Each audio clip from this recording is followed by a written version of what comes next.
سیدنا حضرت خلیفۃ المسیح ثانی رضی اللہ عنہ فرماتے ہیں رسول کریم صلی اللہ علیہ وسلم نے اس عید کا نام عید الاضحیہ رکھ کر بتایا کہ آپ کی امت کو خدا تعالیٰ اس قدر بڑھائے گا کہ اگر ان میں سے اس موقع پر بہت کم قربانی والے لوگ ہوں تب بھی ان کی قربانیاں ایک بہت بڑا مجموعہ ہو جائیں گی۔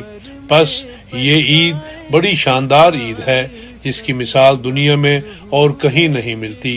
اس موقع پر لوگ بکروں اور دمبوں کی قربانیاں کرتے ہیں، لیکن قرآن کریم فرماتا ہے لَن يَنَالَ اللَّهَ لُحُومُهَا وَدِمَاؤُهَا وَلَٰكِن يَنَالُهُ التَّقْوَىٰ مِنكُمْ۔ اللہ تعالیٰ کو ان قربانیوں کا گوشت اور خون نہیں پہنچتا بلکہ قربانی کرنے والوں کا تقویٰ پہنچتا ہے۔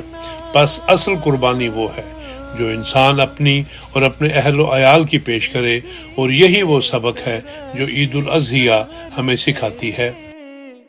حقیقت میں پیار